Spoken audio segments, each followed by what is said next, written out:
DMTV, Billy Kamalo Banaibele.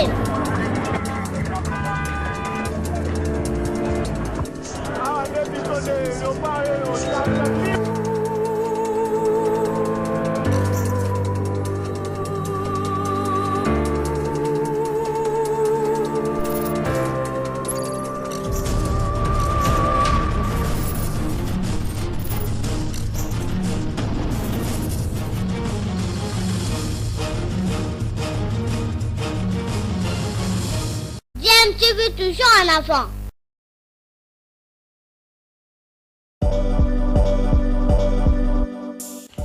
Vous êtes sur DMTV, bonjour ou bonsoir, tout dépend de l'heure à laquelle vous nous suivez. Tout plaisir est pour nous de vous retrouver, mais surtout de savoir que vous êtes nombreux en train de suivre votre chaîne YouTube DMTV. DMTV qui vous propose l'actualité, vous propose également des analyses et des réflexions sur des sujets d'actualité, sur des faits sociaux, tout simplement sur des réalités que nous observons ici chez nous en République démocratique du Congo. Ça reste la grande actualité, l'arrivée d'Amadou Diaby à la présidence de la SV Club.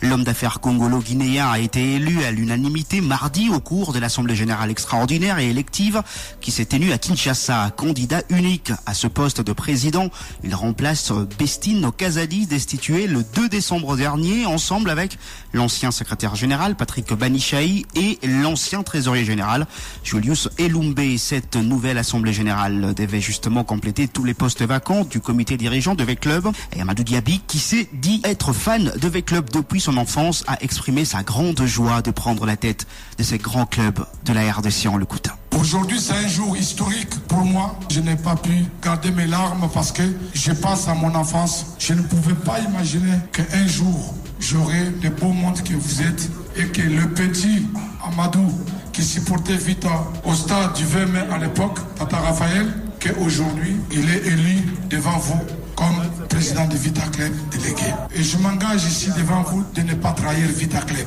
Je m'engage devant tout le monde. Je m'engage devant Dieu que je ne baisse pas la tête devant vous. Je ferai de tout possible, de tous mes moyens, de tous mes réseaux internationaux avec le Turc pour que Vita regagne sa place qu'elle avait d'hier au quota africain. Et je peux vous informer que nous avons déjà commencé à entamer les démarches. Vous le savez tous que Tozali suspendu pour la recruter ma joueur. Mais club et Salaki déjà recours à FIFA. Début d'une nouvelle histoire de la formation de la SV Club. Donc, a dit Amadou Diaby, nouveau président de la coordination de ces clubs verts et noirs de Kinshasa, ancien vice-président de la Fédération guinéenne de football. Amadou Diaby est très attaché à la RDC, dont il est originaire, de par sa mère. Avec une grande connaissance du football africain, c'est lui qui portera la vision de l'entreprise turque Milvest, qui s'est pointé pour sponsoriser la formation de la SV Club. Beaucoup d'attentes donc après son arrivée à la tête de la formation de la SV Club, mais est-ce qu'il va réussir à relever le défi? On écoute l'analyse de Eddie Kankou Kadima. Je pense qu'aujourd'hui, monsieur Amadou Diaby n'est plus à présenter. Il est plus connu dans la musique, mais je vous assure que c'est un opérateur sportif très connu. En tant que journaliste d'investigation, j'ai fait mes investigations sur la personne. Il a plus évolué en Guinée, où il était premier vice-président de la fédération, mais aussi un acteur sportif qui a émerveillé et travaillé en Guinée. Il a organisé plusieurs tournois de détection au niveau de la Guinée et a facilité plusieurs jeunes Guinéens l'évolution en dehors de la Guinée et en Afrique. C'est un monsieur qui a un carnet d'adresses sur le plan africain et sur le plan international. Je pense que c'est le profil idéal pour l'association sportive Victoria Club. Mais ça ne suffit pas. Il faut un environnement assaini pour qu'Amadou Diaby puisse réaliser tout ce qu'il a dit. J'étais personnellement aujourd'hui au niveau de l'Assemblée générale extraordinaire et élective qui a porté Amadou Diaby à la tête de l'AS Vita Club. Il a fait des promesses. Il a dit qu'ensemble, avec des partenaires turcs, ils sont venus pour relever l'AS Vita Club. Ils vont acheter, construire et faire fonctionner l'association sportive Vita Club sur le standard international. Nous sommes journalistes, nous enregistrons tout ce qu'Amadou Diaby a dit et nous allons les voir à l'œuvre. Voilà, c'était là Eddie Kankou Kadima qui est donc analyste sportif. Amadou Diaby va diriger la formation de la SV Club durant les 3 prochaines années. Et sur le terrain, les attentes sont aussi énormes. V Club doit retourner sur le plus haut niveau africain africain. Il a dit, Amadou Diaby, lors de son speech après son élection, lui qui était, je rappelle, candidat unique, mais pour retourner justement en Afrique, il faudra d'abord aller chercher une des 3 premières places au niveau du championnat national. Et pour l'instant, pour la première phase de ce championnat de Ligue 1 de la RDC, avec club occupe la 3e position du groupe B actuellement avec 25 points après 15 matchs joués. Les Dauphins Noirs vont livrer leur prochain match le 27 décembre prochain. Ça sera contre la formation de l'Académie Club Rangers qui devait en principe affronter l'OC Renaissance du Congo ce jeudi. Le match a été reprogrammé.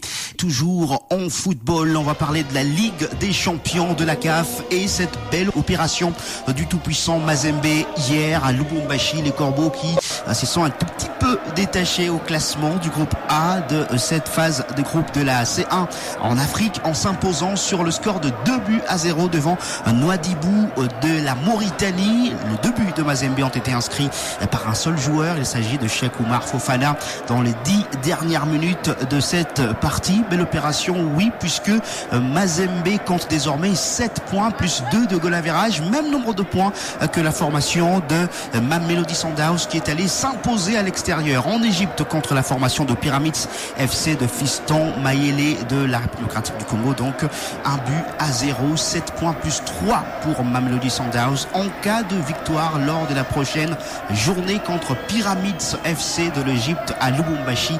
Le tout-puissant Mazembe pourrait déjà avoir son billet pour les quarts de finale. Et justement, cette phase de groupe de la Ligue des Champions marque maintenant une pause.